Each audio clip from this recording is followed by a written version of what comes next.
Wanita memakai kacamata hitam saat mandi. Orang-orang di sekitar berpikir dia memiliki penyakit mental. Karena dia melihat apa yang seharusnya tidak dia lihat. Terakhir kali di kantor, wanita ini diejek oleh mantan pacarnya. Pada saat atasannya mencabut kacamatanya, dia tak berani mengangkat kepalanya. Saat menerima pesanan untuk pelanggan lain, tanpa sengaja ia melihat bayangan hitam pada mantan pacarnya. Dia langsung memegang lengannya dan meminta untuk menunggu selama 3 menit kemudian pergi. Pria ini melihat kekasihnya menunggu di luar. Ia memarahinya lalu berjalan pergi. Baru saja keluar sebuah truk menabrak pria itu. Pelanggan di toko datang satu persatu untuk melihat. Tapi gadis itu sangat tenang. Seolah-olah tidak ada yang terjadi. Hal ini menimbulkan kecurigaan bagi pria berjaket kuning. Hari berikutnya dia tidur di pesawat. Lalu kacamatanya tak sengaja jatuh. Cewek sebelah mengambilnya dan dia mencoba meminta kacamatanya lagi. Tapi dia tidak berniat untuk mengembalikannya. Lalu samping gadis itu muncul bayangan hitam. Ia ketakutan sehingga terjatuh ke lantai. Lalu dia melihat semua penumpang di pesawat memiliki bayangan hitam. Dia sangat panik dan ingin menghentikan penerbangan. Tapi ia diturunkan oleh pramugari. Dibawa ke kantor polisi karena diduga sebagai teroris. Ia tidak bisa menjelaskannya, karena setiap melihat bayangan hantu seseorang akan meninggal. Kalimat ini terdengar secara kebetulan. Ia ingat kecelakaan mobil di toko kemarin. Apakah benar-benar dia bisa memprediksi kematian? Ia ditahan selama 1 malam.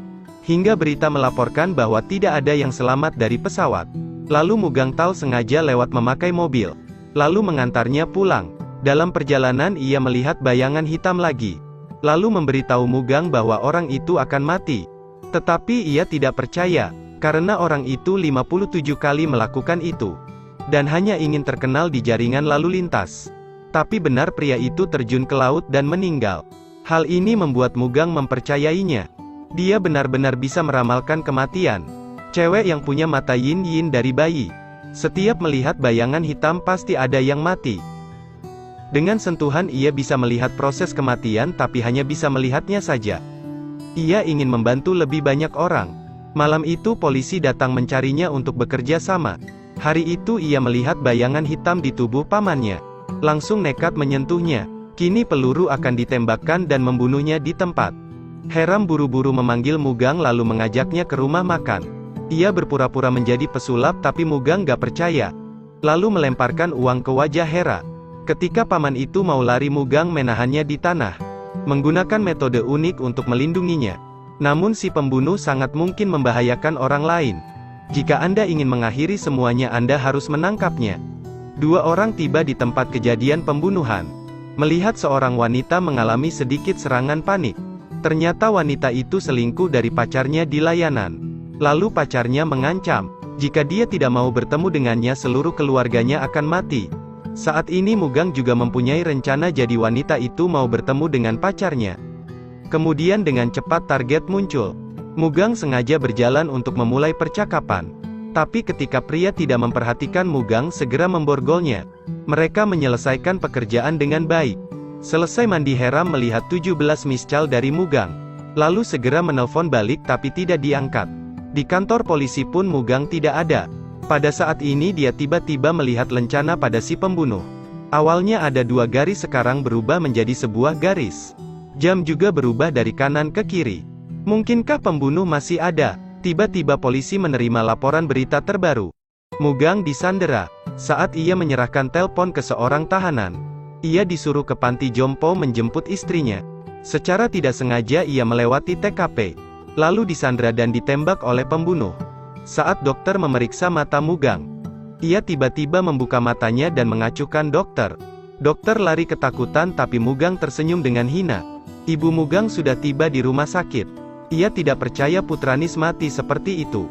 Dokter datang mengatakan Mugang masih hidup tapi sudah ada laporan kematian. Bagaimana mungkin ia bisa bertahan hidup? Mereka masuk ke dalam ruangan dan tubuh Mugang hilang. Mereka lalu memeriksa kamera pengawas. Benar dia masih hidup padahal dia ditembak tepat di kepala.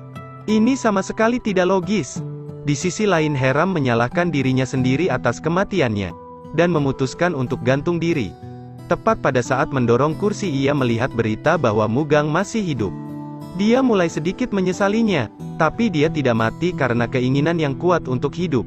Dia terbangun karena seekor anjing menjilati wajahnya. Saat itu pria di depannya mengejutkan dia. Kemudian dia membawa Heram ke rumah sakit. Tapi Mugang terlihat seperti tidak mengenalinya. Ia tidak sengaja menjatuhkan gelang di lengan Mugang. Lalu ia mendadak pingsan dan terbangun di rumah sakit. Melihat cewek di sampingnya, ia langsung menepisnya. Pacarnya terus menyalahkan dirinya sendiri. Tapi Mugang tidak mengenalinya dan mengusirnya. Mugang bertindak aneh pada hari berikutnya. Ia segera memakai baju dan mencoba masuk ke dalam kulkas. Apakah adegan ini terlihat normal? Untuk melarikan diri, ia bergegas keluar dari rumah sakit dan naik bus. Pada saat ini seorang nenek menyuruh Mugang berdiri. Tetapi karena nenek itu resek, Mugang melempar kembali apa yang nenek lempar. Tapi lemparan Mugang membuat Heram terjatuh. Kesempatan itu membuat Mugang langsung kabur. Masuk lemari aneh dan keluar di toilet kantor polisi. Bahkan menemui rekannya Sot. Dan ketegangan itu membuat Sote kram otak. Sebenarnya aku sedang mencari seseorang. Mencari tante berdasarkan alamat. Aku tracking seseorang, jangan bicara denganku. Siapa yang kamu ikuti? Bibi menganggap pria ini tidak normal. Lalu menyerahkan beberapa uang untuk mengusirnya. Tidak ada cara lain, Mugang mengawasinya dari jauh. Lalu melihat laki-laki datang mencari perempuan. Pasti itu yang dicari. Hasil tangkapan ditemukan salah sasaran. Di sisi lain, rekan-rekannya menyelidiki kasus perceraian. Gadis mengenakan kacamata hitam saat mandi. Karena memiliki mata khusus. Hal ini membuatnya trauma atas kejadian yang menimpa ayahnya. Hari itu ketika Harem pulang ke rumah, ia melihat bayangan hitam di punggung ayahnya. Dia begitu takut dan sedikit panik. Ketahuilah bahwa kau memiliki mata yang istimewa. Kau melihat bayangan hitam lalu kematian akan datang. Ayahnya adalah seorang petugas polisi dan masih ada tugas penting hari ini. Dia tahu kalau kali ini akan sedikit lebih baik. Ia menyuruh putrinya untuk menyentuh bayangan hitam. Tiba-tiba ia melihat proses kematian ayahnya. Dan juga melihat si pembunuh memiliki tato laba-laba di tangannya. Karena tugas mendesak, ayah hanya bisa menghiburnya dan berjanji akan kembali. Heram tahu ayahnya akan mati dan berusaha menahan kepergiannya. Tapi orang yang bertanggung jawab seperti dia, tidak mungkin untuk tidak pergi. Dan semuanya persis seperti yang dilihat Heram.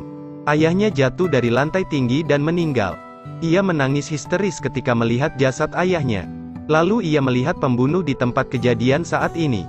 Sesuatu yang hanya dalam sekejap mata hilang tanpa jejak. Ayah diduga meninggal karena kecelakaan.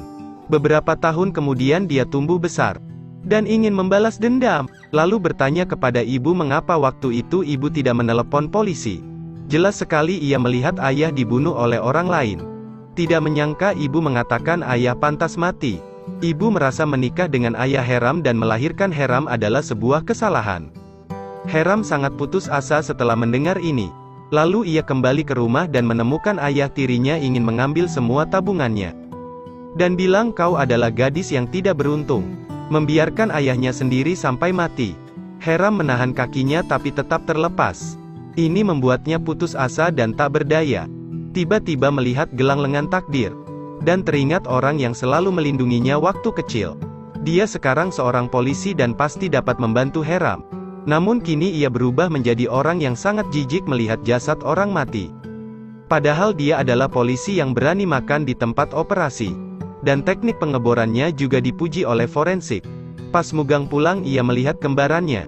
Dan di luar seorang pembunuh diam-diam melihatnya. Episode pertama berakhir. Terus ikuti Edelweiss Review untuk mendapatkan update episode selanjutnya.